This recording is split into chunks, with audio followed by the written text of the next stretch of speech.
Morning po, Yusek.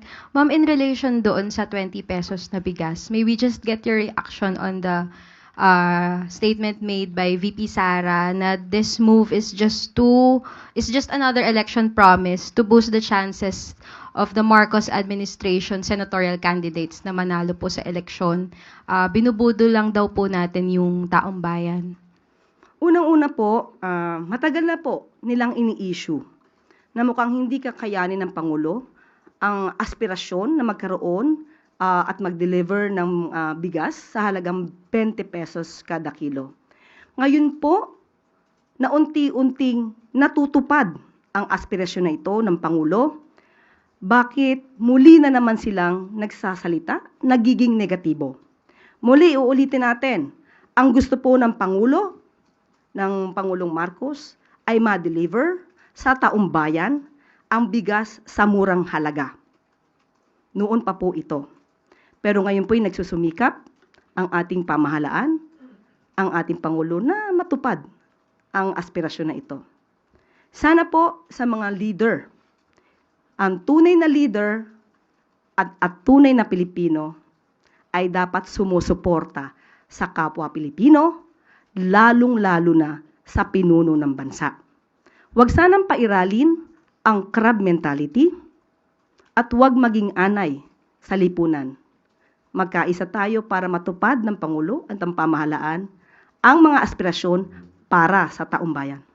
Pero ma'am, why did the government choose Visayas po? Kasi yung isa rin niyang sinasabi, given na vote-rich region yung Visayas, kaya ito raw yung pinili. Ano po yung basehan ng government kung bakit Visayas? Unang-una po, na sabi po sa atin ni Secretary Kiko Laurel, na kaya po Visayas, unang-una po, maraming stocks po ang NFA sa nasabing lugar at sila po ang naunang magsabi ng pakikipag-cooperate sa Pangulo sa pagbibigay po ng subsidiya. Kaya po nauna po ang Visayas areas. Ito rin po ay pinatotohanan po ni Governor Gwen Garcia. So bakit naman po natin haharangin ang magandang adhikain na ito, ang magandang goal na ito ng Pangulo na makapagbigay ng murang bigas at sa pangunguna po ito sa Visayas areas. Huwag po natin harangin, huwag po natin pagbawalan yung mga taong bayan na bumili ng murang bigas. Ito po ay muli para sa taong bayan, huwag natin mahayaang magutom ang taong bayan. Hindi porkit po mura ang bigas, sasabihin na panghayop ang nasabing bigas. Liliwanagin lamang po natin. Ang ibebentang bigas ay yung bigas po na nabibili ngayon sa halagang 33 pesos. So wag po nating maliitin ang mga farmers natin dahil local farmers po manggagaling ang bigas na ito. Kapag po sinabi, ninuman, na ito ay panghayop na bigas, minamaliit po natin ang mga farmers natin na nagbebenta po sa NFA, sa ating gobyerno. So, wag po nating hayaan dahil ang bigas po na ito ay talagang nabibili na po. Marami na pong bumili ng bigas na ito sa halagang 33 pesos. Same po, parehong bigas po ang ibebenta.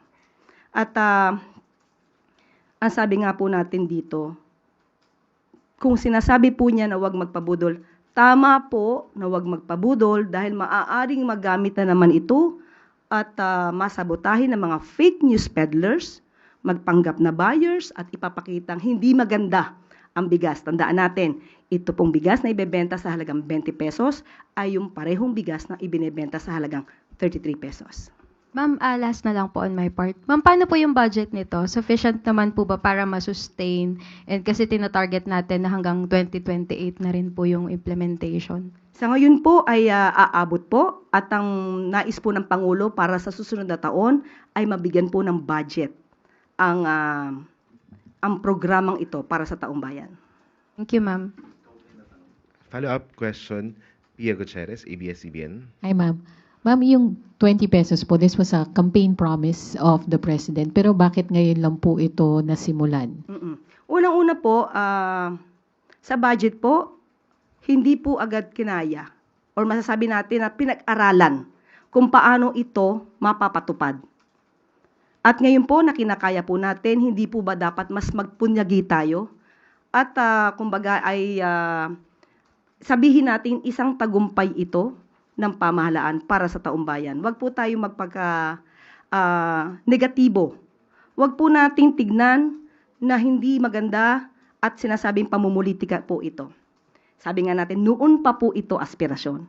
So kung ito man ay natupad, maganda lamang po siguro nagkataon dahil ang Visayas areas ay nakipag-cooperate.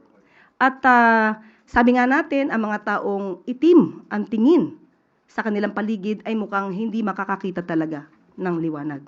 So you're saying, ma'am, na ngayon lang nagkaroon ng budget for the 20 pesos rice? Hindi po natin sinasabi ngayon lang nagka-budget. Ngayon lang po na pag-araling mabuti dahil sa loob po ng mga araw, buwan, taon, ito po ay inaral kung paano po ito maipapatupad.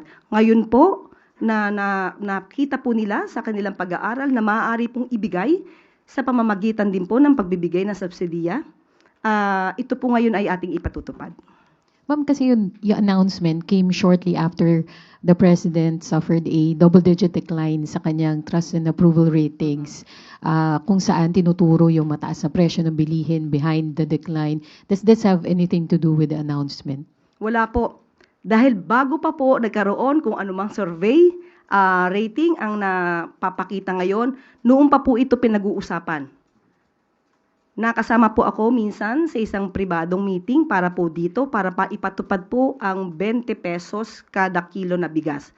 Nauna pa po ito na pag-usapan ng DA, ng NFA, bago pa po lumabas ang mga survey ratings na yan. Next question, Ivan Mayrina. Ma'am, follow up dun sa kung saan manggagaling ang pondo rito. Ang paliwanag kahapon ni Secretary Chu Laurel, kung ano man yung diferensya, 33 yung value, ibebenta ng 20. Tig 650 ang national at local.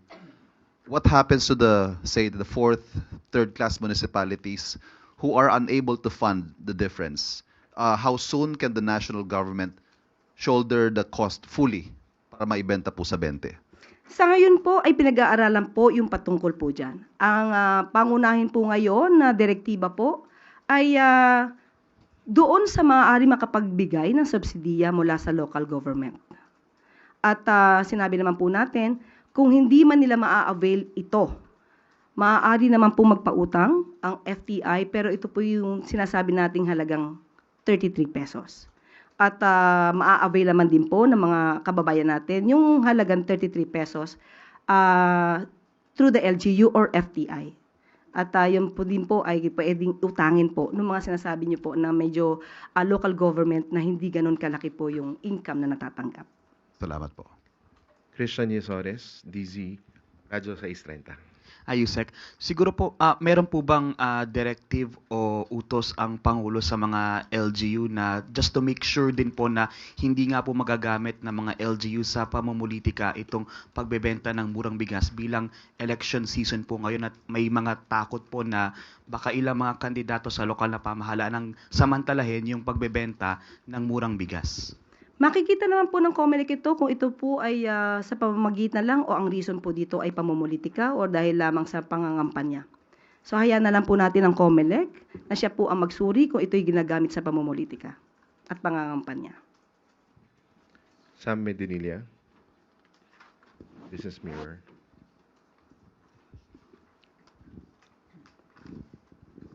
Good morning, ma'am. Bali, ilan po yung magiging beneficiaries target beneficiaries nitong program? At saka yung ilang LGUs rin po? Bali, ilang families and ilang LGUs? Opo, sa ngayon po ay nagkakaroon po ng guidelines. Gumagawa po ng guidelines ang DA at madidinig po sa kanila yung detalye. Sa aming pagkakaalam ay magkakaroon po mismo ng press briefing si Secretary Kiko o ang DA at doon niyo po malalaman kung ano po yung iba pa po mga detalye. Tapos, na-mention rin po nila na parang wala pa siyang allocation sa GAA this year. So, saan po kukunin ng government, ng DA yung budget for the initial implementation nitong program? Muli po, pakinggan na lang po muna natin yung press briefing na gagawin po ng DA. Dahil sa ngayon po, hindi ko po hawak ang detalye patungkol po dyan. At sila po mismo ang magbibigay ng mga kasagutan patungkol po sa mga ganyang klaseng mga katanungan. Last na lang po. Bali na-mention rin po ng COMELEC na nag-issue na sila ng reaction regarding dito sa rice. Ang na-mention po nila, okay lang raw magbenta yung NFA nung 20 pesos, pero hindi raw po dapat involved yung mga candidates for the 2025 polls. Kaso karamihan po ng incumbent officials ngayon ay running for re-election. So pag nagbenta po ba nito, dapat hindi po sila involved doon sa... Dapat po, hindi po sila involved. Dapat nga po, ang kanilang mga mukha ay hindi makikita sa mga tarpaulin patungkol po dito. Ang pagbebenta po ng bigas sa halagang 20 pesos kada kilo ay para po sa taong bayan, hindi para po sa mga kandidato. Thank you po, ma'am. Next, same topic. Then Santos, Net25. Yusek, good morning po. Nabanggit niyo po may the draft na guidelines ng DA para sa pagbebenta po ng 20 pesos kada kilo ng bigas. Nangangahulugan po ba ito na limitado lamang yung mga kababayan natin na maaring maka-avail at hindi ito rice for all, itong 20 pesos na ito ng ating administrasyon? Nakausap po natin ang representative ng DA at sinasabi po naman nila ito ay maa-avail ni numan. Pero magkakaroon din po ng sariling guidelines ang LGU kung kanino po ito maibebenta. Mas malamang po sa aking hinuha, sa aking pagtatansya, mas mabibigyan nila ng priority yung mga sinasabing nasa laylayan ng lipunan. Pero hindi naman po ito ipinagbabawal na bilhin. Ang sabi po sa atin, pag nasa kadiwa po, lahat naman po ay maaaring maka-avail. Thank you po. Moving on to next question.